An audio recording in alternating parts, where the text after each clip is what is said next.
Parce qu'il a fait une bénédiction. Il n'appelle pas pour appeler. Ça c'est l'appel plus que les appels. Vous êtes déjà bénis à cause de son appel. Alléluia. C'est pourquoi Jean dit que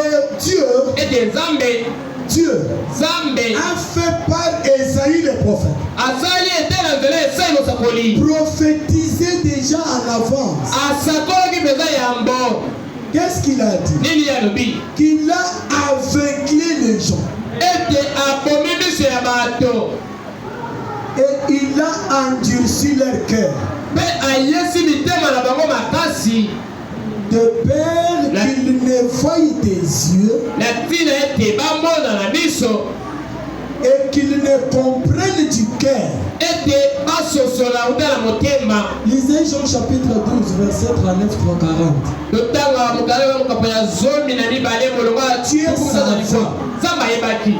Il faut que j'aveugle certaines personnes pour que vous puissiez voir ce matin. Est-ce que nous sommes ensemble? Il le fait dans sa souveraineté. Et il l'a fait à cause de vous et moi.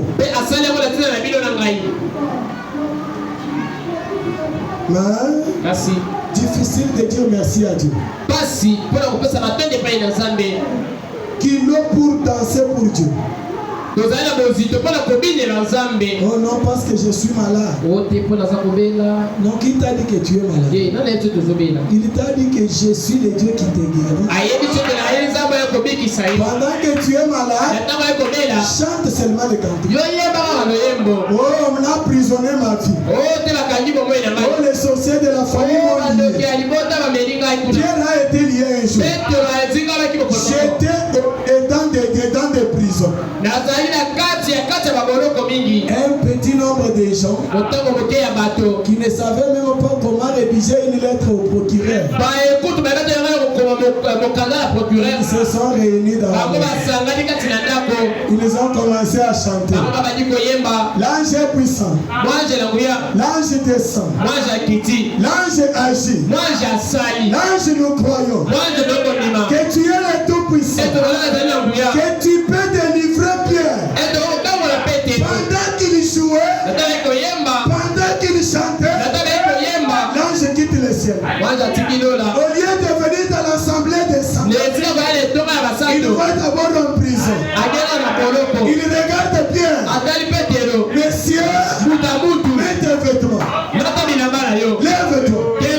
Quand l'ange descend, la première des choses, lève-toi. Comme tu te lèves, habille-toi. Comme tu t'habilles, marche. Ça marchera comment? Alléluia. Amen. Pour que tu aies ta guérison, suis quelqu'un. Pour que tu aies ta délivrance, suis quelqu'un. Qui est-ce que tu suis? Le Seigneur de gloire. Il est où? Il est dans ton passeur. Il est où? Il est ici maintenant. Si tu crois, lève-toi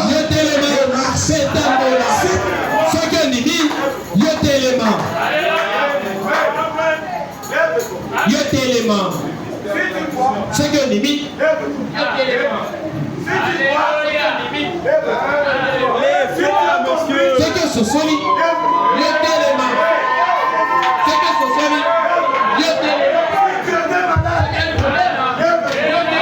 Si tu étais souffrant, lève-toi. Si tu ne pouvais pas sauter, quitte-lui,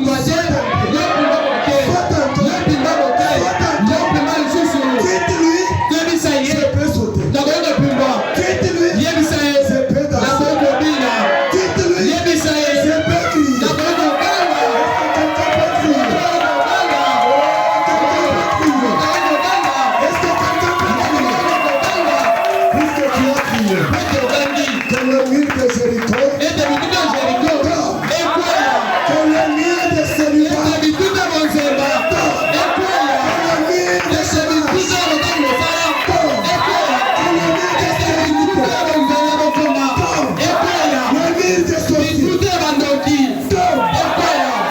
va crier. Et va avec ta victoire. Alléluia. Oui, merci Seigneur. Que Dieu vous bénisse. Merci Seigneur. Merci Seigneur. Alléluia. Merci Père. Père, l'heure est venue. C'est le temps de te bénir. Père, l'heure est venue. Oh, merci Père. Père, l'heure est venue. Père, l'heure est venue. Je termine par ici. Dans la prédication, Père, l'heure est venue. Ça maintenant dit, prêcher le 2 novembre. Oui, novembre 1956.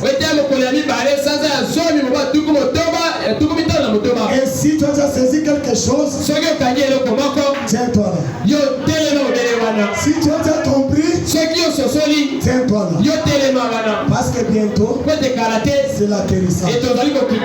Au point 8, il dit maintenant, Josaphat et son fils, qui était élevé pour prendre la place de son père, avait une bonne expérience à laquelle se référait pour voir qu'un homme, quand il marche pour Dieu, et marche avec Dieu, Dieu marchera avec cet homme. Est-ce que vous le croyez? Mais lorsque cette même personne qui marche avec Dieu, avec qui Dieu marche, cette même personne se détourne de Dieu, alors Dieu le laisse simplement se débrouiller. Amen. Vous n'êtes pas créé pour vous débrouiller. Ce matin, j'arrête les débrouillards. Tu as besoin de la guérison. Prends la guérison. Ne débrouille pas la guérison. Frère Madame nous a dit dans la démonologie que si quelqu'un vous dit venez chez moi, je veux vous apprendre la guérison, regarde-lui en face, dites-lui ce que tu racontes, c'est des salades. Dites quand même à ces problèmes-là que salade.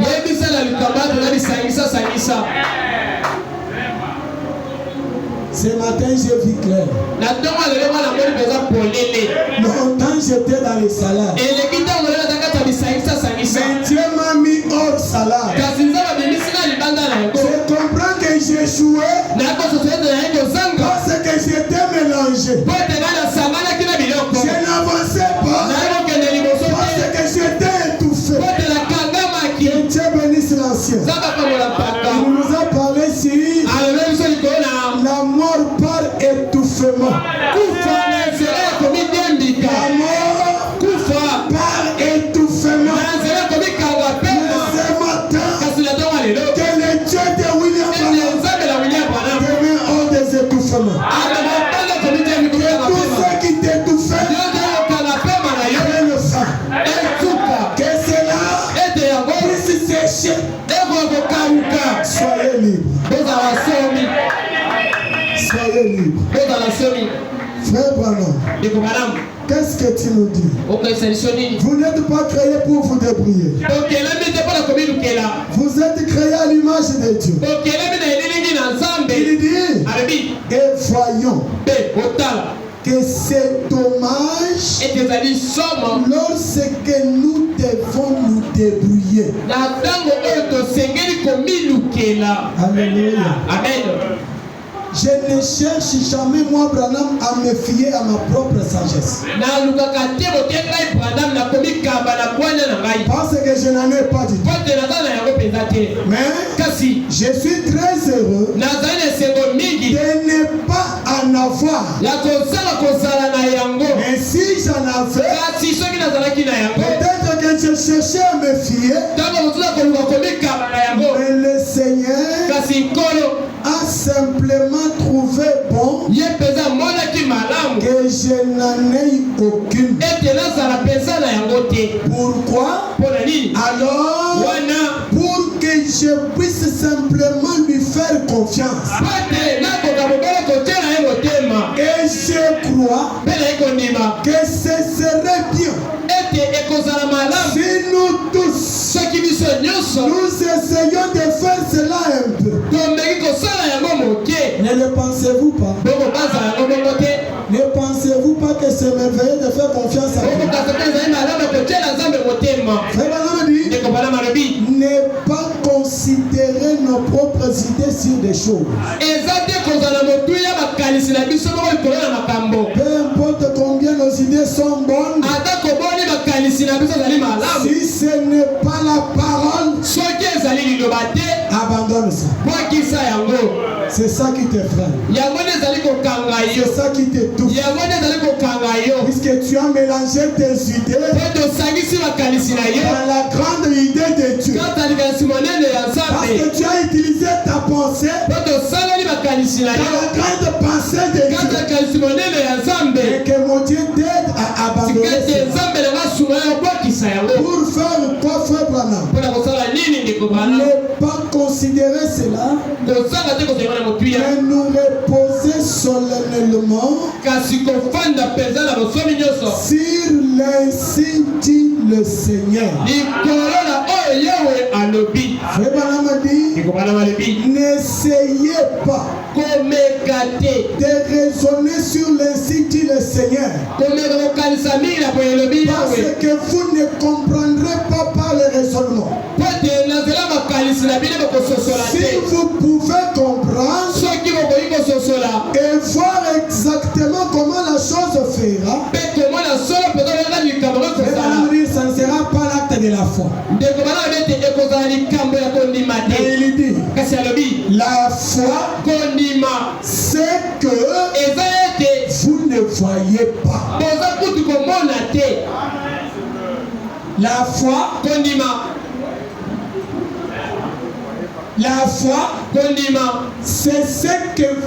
voyez pas. Oh, il faut que je voie. Quand tu verras, ce n'est plus la foi. La foi, c'est ce que vous ne croyez pas. Moi je dis que je crois. Mais frère Branham dit, ce n'est pas ce que vous croyez. Mais frère Branham, la foi c'est quoi? Il dit, en effet, vous ne voyez pas la chose, mais il y a quelque chose en vous qui voit la chose. Et la foi, c'est Dieu en vous. Dieu en vous qui fait quoi? Ils sont ensemble. Qui voit sa propre parole rendue. Est-ce qu'il y a quelqu'un qui peut croire en Dieu? Est-ce qu'il y a quelqu'un qui peut dire j'ai la foi? Si tu as la foi et que tu ne vois pas quelque chose ce matin, tu es suspect. C'est Dieu en vous. Voyant sa propre parole rendue manifeste. Merci Seigneur. Vous ne comprenez pas. Il n'y a pas moyen de faire cela. On ne peut pas saisir Dieu par la raison. Non, j'ai raison. L'autre a tort. Même devant Dieu, j'ai raison. Faites attention. Devant Dieu, personne n'a raison. Oh, je vais saisir Dieu par la raison. Je n'ai pas volé. La Bible dit ce n'est même pas à cause de vos œuvres. Puisque si c'était à cause des œuvres, on allait se glorifier les uns les autres. Mais que la gloire revienne à Dieu. La foi c'est Dieu en vous. Qui va quoi? Sa propre parole rendue manifeste. Laissez-moi vous chercher quelque chose. Ça c'est très bon. Ça c'était le dernier comprimé pour vous donner la foi. L'appel d'Abraham. Abraham dit, mais un chrétien a quelque chose à laquelle il doit regarder. Pendant la crise, pendant la maladie, pendant les agitations, pendant les troubles, il a quelque chose à laquelle il doit regarder. Son âme, son esprit, son corps, sa pensée, concentré sur cette chose. Sachant que si je détourne mes regards de ceci, je serai vaincu. Voilà ce qu'il faut faire. Lorsque Dieu le dit, voyez, un chrétien ne fait pas des estimations.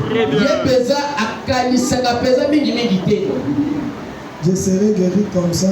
Ma vie sera comme ça. Quand je vais faire ceci, comme ça, ça va. Mais tu n'es pas le maître du temps. Il y a quelqu'un qui a le vouloir et le faire.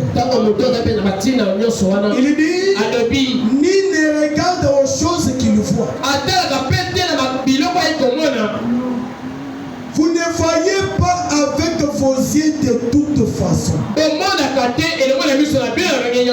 Pas du tout. Vous ne voyez certainement pas avec vos yeux. Vous regardez avec vos yeux. Vous voyez avec votre cœur. Voir ne signifie pas regarder. Oh là là. Voir ne signifie pas regarder.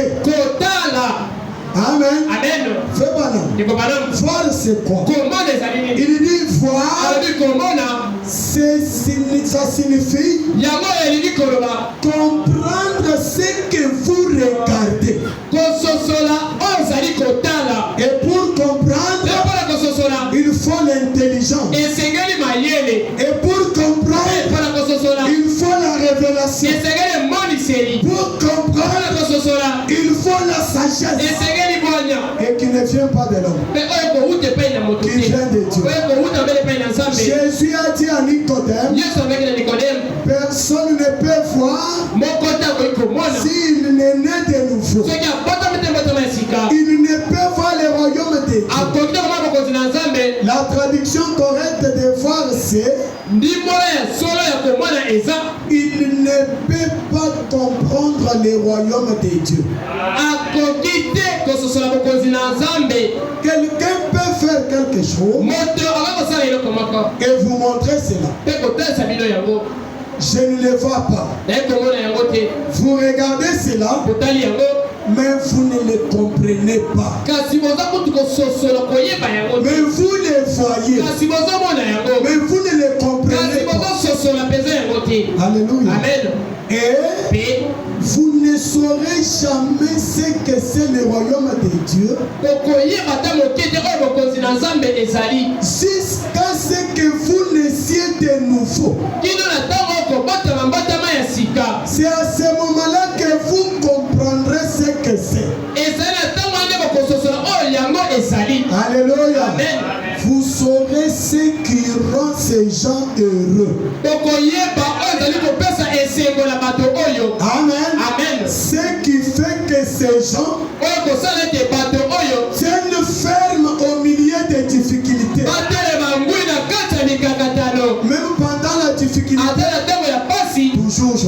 Dans la maladie, toujours heureux. Et quelqu'un te regarde, il ne comprend pas. Pourquoi? Parce qu'il n'a pas la révélation. Mais pendant que tu souffres, avec la révélation, en train de danser. Mais comment cet homme danse? C'est la même maladie que j'ai. Comment lui danse? Tu ne comprendras pas. Nicodème, tu ne comprendras pas. Comment lui évolue? C'est la même situation. Tu ne comprendras pas. Si tu veux comprendre, tu vas devenir fou. Tu ne comprends pas Dieu.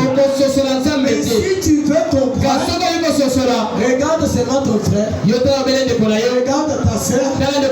Dis-lui, je ne veux pas te comprendre, mais je vais te croire. Dieu, c'est croire celui qui est à côté de toi. Ton Dieu est là. Oh, mon Dieu aussi. Ton Dieu est là. Tu ne vois pas? Pourquoi il danse? Ce n'est pas lui qui danse. C'est Dieu en lui. Alléluia. Vous devez avoir la foi. Mais vous devez savoir comment utiliser cette foi pour être guéri. Est-ce que nous sommes ensemble? Utiliser la foi pour savoir tirer la joie dans la vie de Dieu. Laissez-moi une parenthèse avant de terminer. Un jour, il y avait l'onction des onctions. L'opérateur des miracles et des prodiges qui était en train de passer. Plein de vertus, plein des onctions, plein d'inspiration. Un petit bouton qui était en train de passer. Il n'avait pas même la beauté pour qu'on puisse les regarder. Plein de vertus. Il ne criait même pas. Il ne sautait même pas. Il ne s'agitait pas. Mais pour avoir la guérison, il a fallu venir sur son chemin. Et lui dire, je crois que je peux être guéri. Si tu crois, lève-toi. Ta foi t'a sauvé. Si tu crois, lève-toi. Ne pêche plus. Qu'est-ce que c'est? Dieu dans la chair pour vous délivrer. La question de la vision. Abraham un jour en train de chanter. Alléluia, alléluia, alléluia, alléluia. Les voisins passent. Que Dieu te bénisse. Tu vas où? À l'église. Bien aller. Que Dieu vous bénisse. Vous allez où? À l'église. Pour faire quoi? Pour m'adorer. Adorer qui? Et Dieu. Abraham regarde. Mais je vais te dire quelque chose. Est-ce que tu peux me croire? Il n'est pas question de croire Dieu. Il n'est pas question de croire Dieu. Mais tu peux croire ton voisin. Et voir Dieu. Et voir dans ton voisin. S'il allait croire, viens voir en mon sang. Il y a un secret. Et si cet homme pouvait entrer chez Abraham, il allait trouver un homme simple. Abraham, je suis dans ta maison. Parce qu'en entrant, tu avais le pensée éparpillée. Tu pensais sur X, Y. Et tu n'avais pas l'idée de voir Elohim. Il était là. Peut-être en train de prendre du café. Abraham a dit, Elohim dont tu as toujours cru. Les dieux que les gens adorent. Je ne veux pas que tu cries. Viens par ici. Regarde-moi. Je ne veux pas qu'il te voie. Tu vas derrière moi. C'est lui que tu vois. C'est Elohim. C'est une question de la vie. Ah, Abraham. Fais un peu, je vois. Même par ton épaule. Regarde. Il n'y a qu'un prophète qui peut te montrer l'image correcte de Dieu. Il y a qu'un prophète qui peut te montrer son visage. Regarde un peu. Quand il fait un peu, il ramène. Est-ce que tu as vu?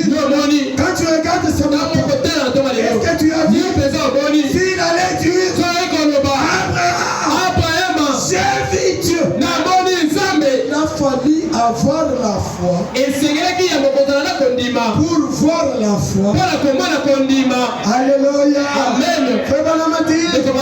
Avec cette situation, je vous bénis. Au-delà de toutes mesures.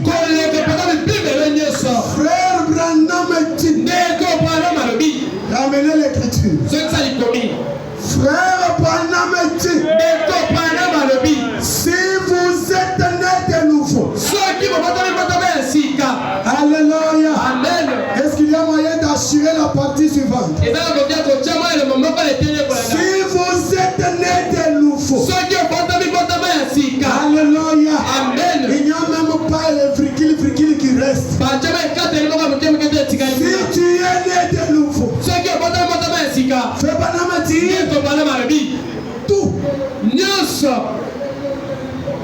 Je répète. Tout. C'est tout. Tout c'est tout. Vous avez besoin seulement. Et juste là en vous. Ce matin, cela est en vous. Maintenant, parce que le Saint-Esprit est en vous. Et c'est tout ce qu'il faut. Ce matin, que mon Dieu vous rend usine de production. À tel point que ce matin, si quelqu'un était malade, j'ai cru à ça. Et je vais produire la guérison maintenant. Je vais produire ta délivrance. Si tu crois, tout est en toi. Ce matin, tu es le médecin de toi-même. Que Dieu vous bénisse.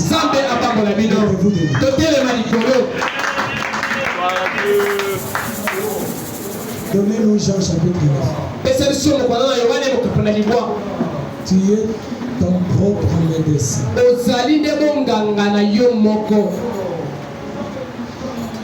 Pour ce matin, je termine.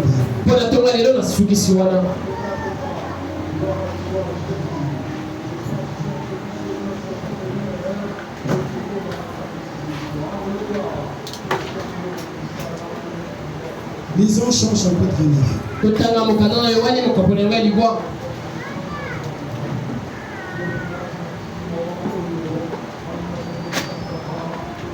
Qu'est-ce que la Bible dit?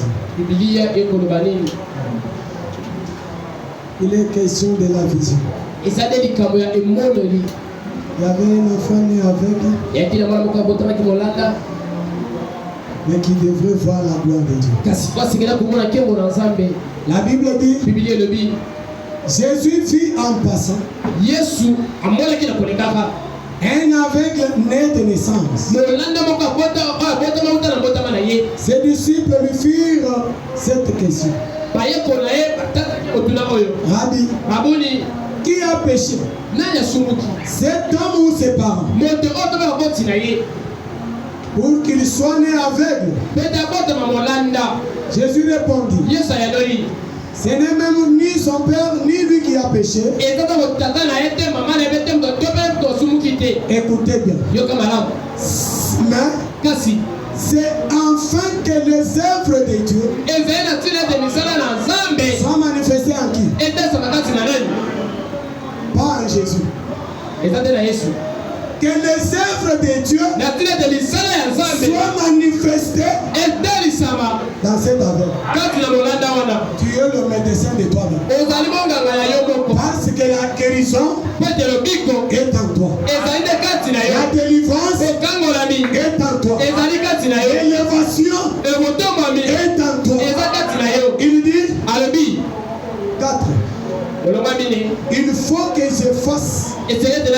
Tandis qu'il est jour les œuvres de celui qui m'a envoyé. La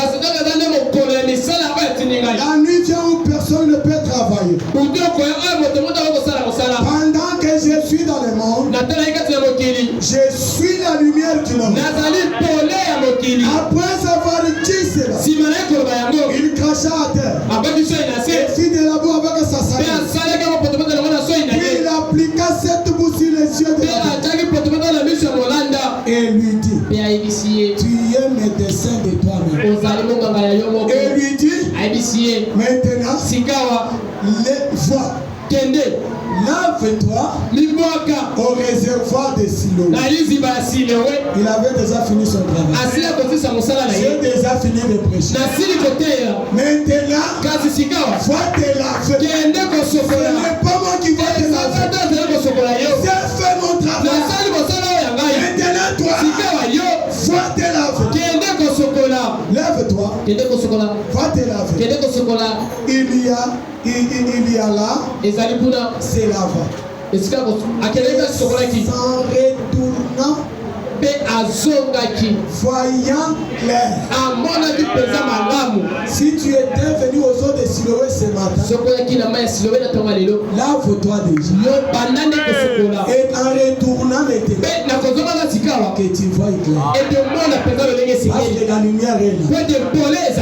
Ses voisins, tes voisins,